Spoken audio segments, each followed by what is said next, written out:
Hello and welcome to the sideboard here at Grand Prix Miami, presented by StarCityGames.com. My name is Ruben Bressler, and I am joined by Level 3 judge from Spain, David de la Iglesia.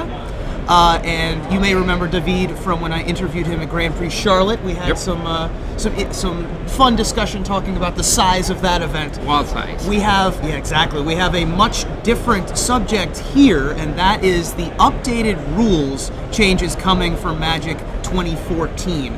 These changes will be going into effect on July 13th for live cardboard Magic tournaments and going into effect on Magic the Gathering Online on July 24th.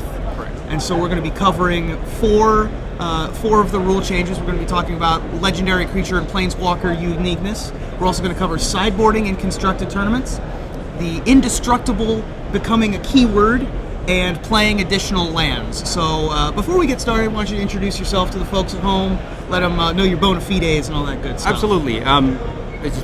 As Ruben said, I'm a level 3 judge from Spain. I'm really happy to be here again at Star City Games EP. It's always a lot of fun working with you guys.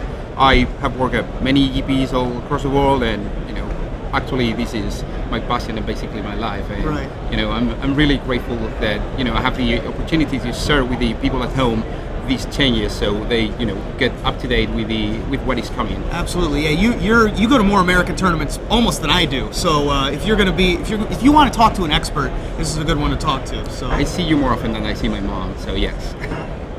Well, I'm sorry about that, but I also enjoy seeing you too, buddy. So You too. We're going to start with the Legend rule and also the Planeswalker Uniqueness rule, but we're going to start with Legends. Yeah, they work very similarly. With the new rules, what is going to happen is that anytime you have two legendary creatures, two legendary permanents with the same name, you can choose one to stay in play. With the old rules, they would go. Right. They would be both off. go They poof. would go poof and go away. Now you can choose one. An example of this, you have a Liliana of the Veil, your opponent takes care of it with an Oblivion Ring, and then you play another one. And you keep +1, +1, +1, and you have that Liliana at +10. And suddenly, you get rid of the Oblivion Ring in some way, and the other Liliana comes back. Now you have two. With the new rules, you can choose which one to keep. Right. Obviously, you're going to choose the one with 10 counters, but Previously, with the both previous of rule- them would see each other, die of fright, Yep. and then both go to the graveyard. So this is important for things like, especially for things like legendary lands that were previously very complicated. They would just immediately hit the graveyard with no responses. Creates a lot of feel bad situations for players. Yeah, for Planeswalkers, it's about the Planeswalker type. For other permanents, it's about the name about of the the name, card. as opposed So, to the- for example, you can go Gaia's Cradle, tap, get a bunch of mana, play another one, choose to keep the one that you just played, and tap the other one for a bunch of mana. So Absolutely. Elves is probably going to be even stronger in Legacy right Exactly, and things like Geist of St. Traft change very interestingly. The other important thing to point out here, by the way, is that is just when they are both under your control. Yeah. The other rule that's being changed is that when you play Liliana, your opponent could then play their Liliana to effectively Planeswalker or Legend rule, and they would both go away. Not anymore. Now you're going to see Jace the Mind Sculptor on both sides of the table, or Caracas on both sides of the table. I cast Show and Tell and choose Emrakul, and so does my opponent. Both players can have an Emrakul in play at the same time. Yeah, you can have your opponent has Geist of St. Traft, and you clone it, and both have a Geist. Right, and clone works in a very similar way. So if I have a Geist and you clone my Geist, we both have a copy of that in play. Yeah. So I think that we covered that pretty well. So let's move on to sideboarding for a constructed tournament. This is another major change that fixed another sort of feel-bad situation that players would often have. Yeah, everyone's been in this situation before. You present your deck after sideboarding. Judge, my opponent has 61 cards, and you just go, oh no. Not anymore. This is a rule that we changed to try to get players don't get penalized for really silly things with very little impact in the game. So right now, your main deck has to be 60. Yes. But let's say that you forget to list one card in your sideboard and you list 14 only. What is the advantage in that? There is no advantage in that. Right. Of course, you're going to play with 14 cards the rest of the event, but we are not going to give you a game loss for that, because now the sideboard is from 0 to 15, any number in between. Right, so when you sign up for a tournament, now instead of only being 0 or 15, you can now sign in 13 cards, you can sign in 9, if you sign up for the tournament with those cards. Now, of course, that will have to remain the size of your sideboard for the rest of the tournament, but you can have anywhere between 0 and 15 cards in your sideboard, and anywhere from 60 and above cards in your deck, as long as you can shuffle in a timely manner, for you Battle of Wits fans out there. And after sideboarding, and this is the other part of this rule, you can then sideboard up. So a lot of times you'll think to yourself, I don't really want to take out a bunch of these cards, but I really want to side in these 3. You can sideboard up to 63. Yep, and that's Perfectly absolutely fine. correct. What is still not correct is presenting less than 60. Right. If you, by mistake or intentionally, present more than what you have main deck, meaning you don't swap cards on a 1-by-1 basis, that's fine, as long as you present at least 60. Right, so if you have a 60-card main deck and a 10-card sideboard, that's a total of 70. That's a legal deck. But for game 2, if you present 58 and have 12 in your sideboard, that's still illegal. So I think that everybody pretty much can figure that one out, but it's another good change, I think, for the game, because it just prevents, awkward situations that don't really affect the game. Our next rule change for M14 coming out is indestructible.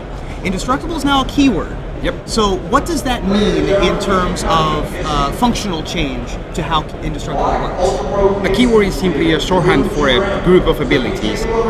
Previously, indestructible simply meant the English meaning of the word, that these cannot be destroyed. Now we are making it a keyword, so the interactions with other cards are more natural, and people can expect the rules work in what they believe they are going to happen. So this is the rules adapting to what we feel is natural for players. If you have a creature like Blightsteel Colossus that says this is indestructible, that's an ability. Now, if you have an effect like Boros Charm that says creatures you control are indestructible until end of turn, that is not an ability. This is simply something that is true, that these guys cannot be destroyed. Now with the change, there are going to be changes in the Oracle wording of cards to make sure that, for example, Boros Charm says creatures you control gain indestructible, that's the keyword, until end of turn. So if you cast Boros Charm, you get your guys to have indestructible, and then you turn and burn them, meaning using turn. Using turn to make them lose. They all will their lose abilities. indestructible. Right now, that is not true. Right. But we are doing this, so the outcome is natural. So in terms of how it changes functionally, let's start with a card that has indestructible, like Predator Ooze. Predator Ooze just is indestructible. If you target it with turn, the turn half of turn and burn, It loses. it would lose it. Okay. That all makes sense. Now, Falkenrath Aristocrat has the ability to gain indestructible. It would now say Falkenrath Aristocrat doesn't become indestructible; it gains indestructible. Exactly. So how would that function in the same? If it will function the same as you do with the Ooze, except now the outcome with Falkenrath is that you turn it and it doesn't lose indestructible because it's something that is true, and now being a keyword, it's something that gets erased. I see. Okay, that makes sense. Okay, so the last slight change that isn't going to come up as often, but is certainly going to come up in Legacy when you have cards like Exploration.